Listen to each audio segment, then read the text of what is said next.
huge. St. Louis getting an XFL team. How big is that for the city? Well, I'm not going to say it's like the biggest thing in the world for our town, but I think we're excited about it. I think it's another sport, and I think it's another chance to prove Stan Kroenke wrong that, he tried to paint us as a terrible football city. And I don't think there's a thing called a bad NFL city. I think there's bad NFL owners. And, we won the lottery in hell when we went Bidwell and Kroenke back to back. But we're a good football city, and I think we'll support this team. Frank, do you think that's why the XFL chose St. Louis? I mean, you're mentioning how great of a football town it is. I've been to St. Louis. There's a lot of sports fans there. Why did the XFL choose St. Louis? I think there's a variety of reasons. First of all, it would be, it has to be one of the biggest cities in the country without an NFL team. We have a pretty good facility in the Dome. And, it is a good sports town. I mean, our hockey team right now is struggling, but they still draw extremely well. There's no better baseball team, better baseball town in the country than St. Louis. Our college basketball team will have a sellout on Saturday against Butler. It's a passionate sports town. I do a sports talk radio, and, we're rocking every day. And then I go down to television, and, we fill Sportscast with local. So it's a terrific sports town. Oh, absolutely. St. Louis, it's huge. And you guys also are clamoring for an MLS team. We know there's a big movement and voting actually today, I believe, on an MLS stadium even being built. Soccer could be huge in that town as well. And when you think about that, Frank, the XFL was easily approved by the city, I guess because the Dome was already readily available. Yeah. In fact, as we speak, there's a hearing going on with the St. Louis Board of Aldermen where they will approve this stadium being built, and it's being done with $400 million of private funding. So the aldermen aren't going to say no. And in fact, I just mentioned this on my radio show that, if the soccer will probably come in 2021, the XFL will come in 2020. But so you're thinking in the spring of 2021 in St. Louis, at the same time, you will have the XFL, the MLS, the NHL, and Major League Baseball all in that same springtime period. That's pretty amazing. Frank, some of the things that Stan Kroenke said was that the Dome was out of date. Now I'm looking back, and it's only like 20 years old. Is it out of date at all? Well, it's fine. I don't think it's considered state of the art, and that's the reason that Stan Kroenke was allowed to leave, because when they initially came here, there was this terrible clause in the contract that the Dome had to be in the upper 25% of facilities in the NFL. And after 20 years with so many new buildings being built, it simply wasn't. And that's what allowed Stan to leave. Now, there's litigation going on that he violated some of the relocation rules.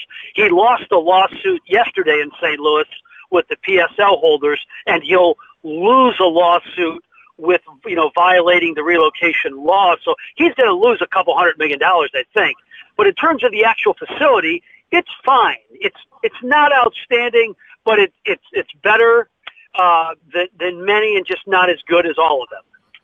Yeah, I think a lot of when the Rams were leaving town, I think a lot of the narrative about that building was kind of blown out of proportion just so they could leave, and I think a lot of people think that as well, Frank. So we'll see how the XFL does in that Dome, and who knows, maybe, with the MLS stadium being built, do you think there could be somewhere down the road, if the XFL catches on, they would play in that facility? Is that a possibility?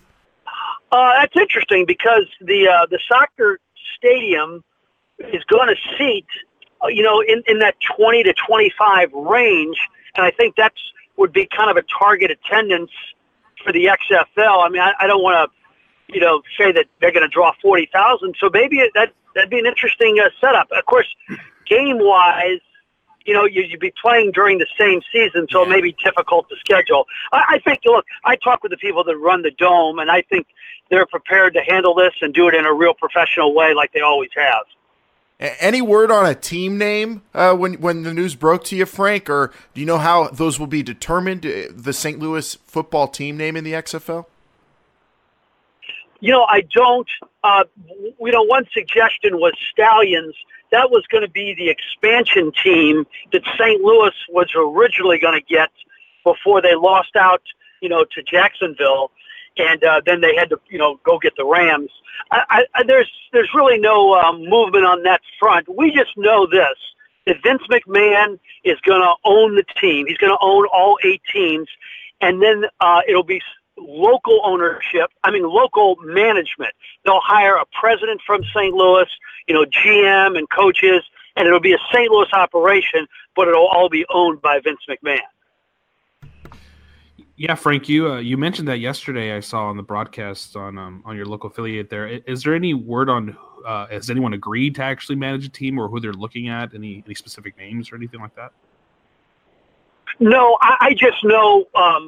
In fact, I know one of the people being interviewed for the job, but I don't think they're far enough along to name finalist or even close to like a team president and GM. I do hope, because St. Louis is a very, a local city in terms of we want our own. I do hope they try to go local with a coach or some connection to St. Louis. Like in that other league, the American Alliance of Football, they hired Mike Martz, and I thought he would have been absolutely perfect for St. Louis, but he's in the other league. But maybe there's a Gary Pinkel from the University of Missouri, or maybe there's some coach with some type of a St. Louis hook. Yeah, absolutely. I feel the AAF kind of went in that direction, at least with their players. They're trying to get them regionalized on each team. The coaches maybe not so much. We did hear that St. Louis missed out on an AAF team to San Antonio. Was there any kind of disappointment among fans in the city whenever you learned that you wouldn't be getting an AAF team due to conflicts of schedules at the Dome? Well, there really wasn't, because we really didn't know that, like, we were a finalist and could have had that.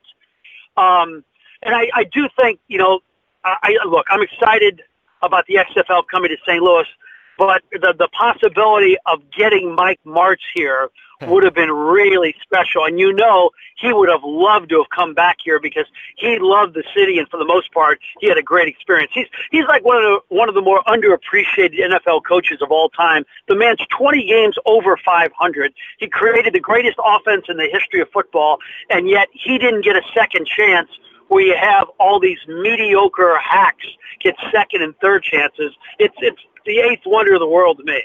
Oh, absolutely. I think that was a real coup for the AAF getting Mike Martz. I think he has plenty left in the tank, and who knows, the AAF is starting up in 2019. We could see him in the XFL somewhere down the road. Frank, Stan Kroenke painted St. Louis as a bad football town. I'm not from there, but looking from as an outsider, never thought St. Louis was a bad football town. They supported the Rams through some tough years and also through the greatest years. Lack of support, was it poor play, the allure of Los Angeles? What really went into the team leaving St. Louis for Los Angeles exactly? Well, it was a perfect storm of everything you could possibly do to alienate a city. That's what they did. They had 9 straight non-winning seasons. They had a 5-year stretch, which was the worst in NFL history. They had an owner who didn't talk to the city for 4 years. And, you factor in a horrible product with a terrible owner and the owner flirting with Los Angeles. It's amazing that anybody went to those games at the end. All I know is that, I was a sideline reporter for the Rams radio network. I was on the sidelines for all those games, and there was no louder or more electric building in America when the Rams had it going. But then, you had this terrible product where you hire Steve Spagnuolo and Scott Linehan and Jeff Fisher. You had this terrible owner. You had this horrible president, Kevin Demoff. How could anybody withstand that? Do you think like Indianapolis? You think if they would have had that kind of run, they would have supported the football team? No. There's, as I said before, there's no such thing as a bad NFL city. There's only bad NFL owners. Frank, I almost feel bad telling you that I'm from Los Angeles, but do you know of any other cities that the XFL is looking at or talking to, or maybe even a TV deal that's coming up anytime soon? I do not know the other cities. There's going to be 8 of them, and it's going to 10-game season and 5 at home. That's about all I know from that end. So I'm not certain about the others. And Frank, before we let you go, man, top of your head, you get to pick first player and/or coach you think would be a perfect fit for the St. Louis XFL team. Okay. First coach, I would go ask Dick Vermeil. I would make Dick Vermeil say no. He is one of the most beloved football figures of all time. Every old coach thinks they have one last miracle in them. I think he'd be look, he's the guy. If you wanted like the media to cover this team on a regular basis, oh my goodness. I mean, I'd go to there before I'd cover the Cardinals at times. In terms of a player, you know, it would be interesting. It's somebody like a Chase Daniel, yes, who may be at the end of his NFL career, who had this sensational career at the University of Missouri and is, you know, like God with a small G in our state. So I think he'd be an interesting, you know, the quarterback, who knows, even a guy like Tim Tebow, some just marquee name that housewives will recommend or would remember and would actually go out and watch. I'm with you on Chase Daniel. I know he's with the Bears now, but it's hard to think. He's been in the league forever, and I think he just finally threw his first touchdown pass. Maybe he's been making all kinds of money as a big backup, but I think that'd be a perfect fit. But there's definitely some local guys, a bunch of local talent that's probably on the cusp of making the NFL or leaving the NFL, I think, that could make an XFL St. Louis team pretty good, man. Well, Frank, we really appreciate it. We're excited for the city and happy you broke the news and happy that you joined us this week on This Is the XFL Show. Guys, I appreciate it. Call anytime. Thanks so much for having me on the program.